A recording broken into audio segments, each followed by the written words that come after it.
Hi, this is Sonia Doucette. In this video, I'll show you how to calculate the pH of a buffer solution containing a base and also a salt containing the conjugate acid of that base when a strong base is added. For this problem, you're asked to find the pH of a 0.250 liter buffer solution that is 0.30 molar ethylamine and 0.25 molar ethyl ammonium chloride after 0.050 moles of sodium hydroxide have been added. Sodium hydroxide is a strong base, and when a strong base is added to a solution containing a weak base, and in this case our weak base is ethylamine, then a neutralization reaction occurs. In this case, the neutralization reaction is the conjugate acid of the weak base being neutralized by the hydroxide ion that comes from the addition of sodium hydroxide.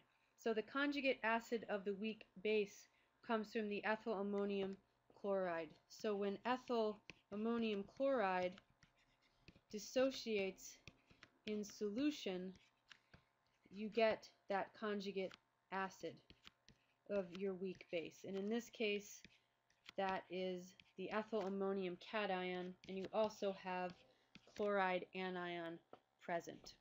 When the sodium hydroxide is added to the solution, it dissociates into sodium and hydroxide ions. So the neutralization reaction is occurring between the conjugate acid of ethylamine, that ethyl ammonium cation, and the hydroxide that's being added to solution as sodium hydroxide is added to cause this neutralization reaction.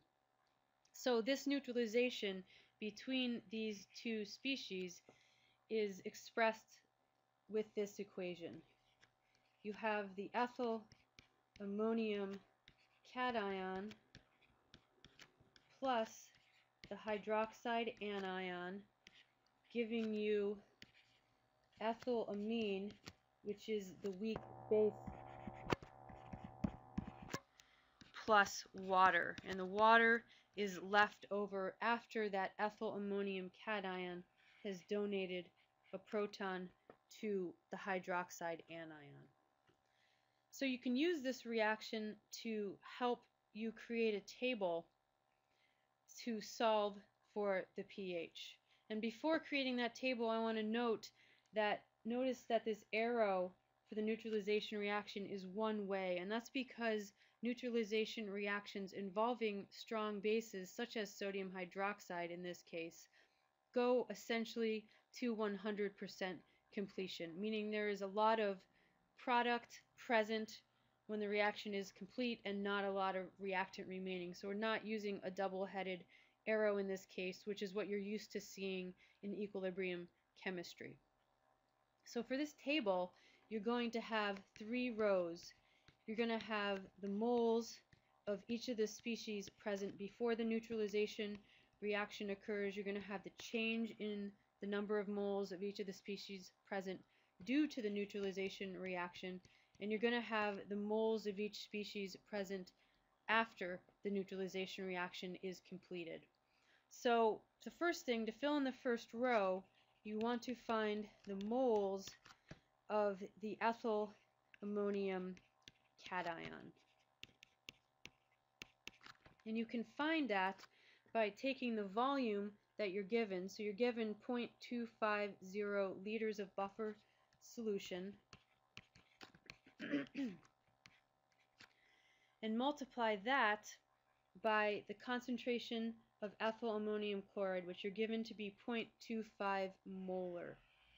And you can do this because if you look back at the reaction showing the dissociation of ethyl ammonium chloride in solution, you can see that for every 1 mole of ethyl ammonium chloride that dissociates, you have 1 mole of ethyl ammonium cation. So that means if you have 0.25 molar ethyl ammonium chloride, you also have 0.25 molar ethyl ammonium cation. So 0.25 moles per liter, and when you do the math, you'll find that you're left with 0.0625 moles of ethyl ammonium cation. So you can put that in your table.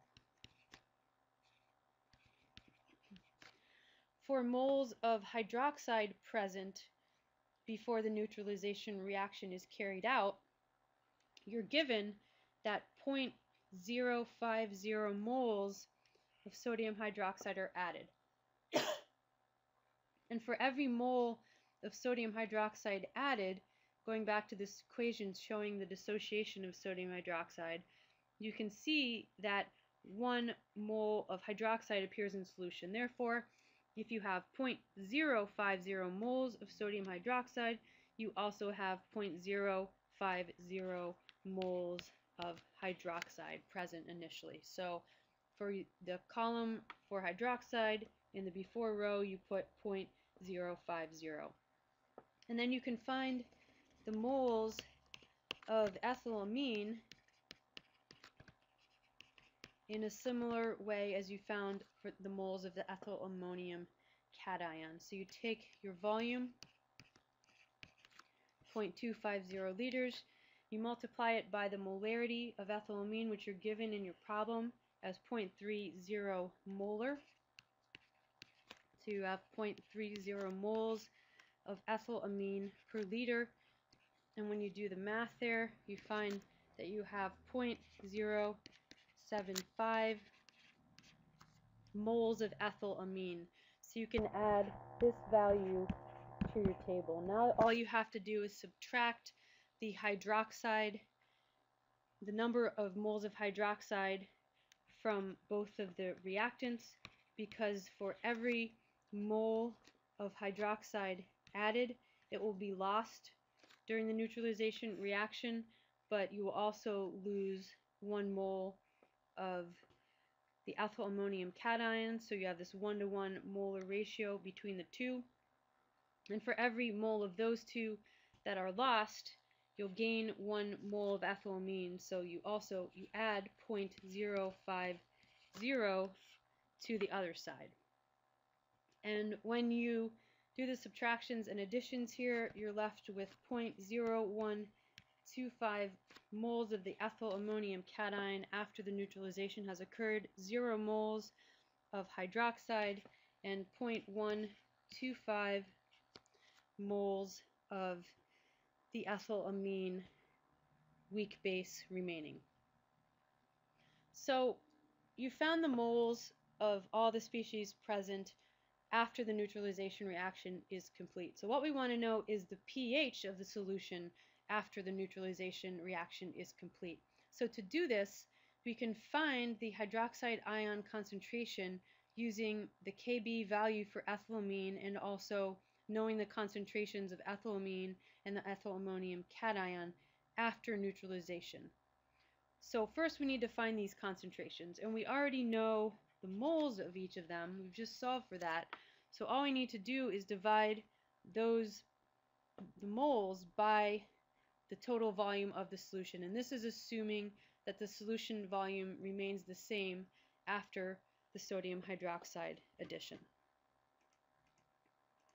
So we are given that the initial volume is 0.25 liters. So that means the concentration of the ethyl ammonium cation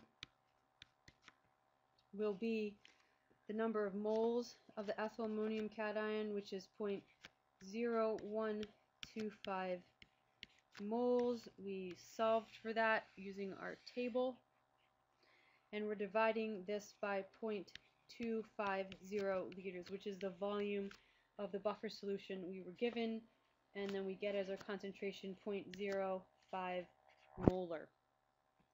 The concentration of ethylamine can be found in a similar fashion. So we take the moles of ethylamine present after the neutralization reaction is complete, which we solve for using our table, and divide that by the total volume, and we get a concentration for ethylamine of 0.50 molar. So these are the concentrations of the two species present after neutralization has occurred. So the principal proton transfer reaction that's occurring in solution after the neutralization is complete is the transfer of a proton from water to ethylamine, which is your base or your proton acceptor.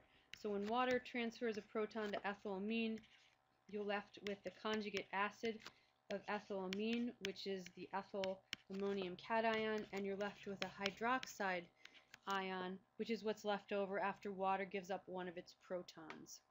So you know that the equilibrium expression for this balanced equation is the concentration of the ethyl ammonium cation multiplied by the concentration of the hydroxide ion divided by the concentration of ethylamine. And you know the concentration of ethylamine, you know the concentration of the ethyl ammonium cation. You can look up the Kb value for ethylamine in a concentration in a table of base dissociation constants. So what you want to do is you want to find the hydroxide ion concentration. So you rearrange this equation to solve for the hydroxide ion concentration.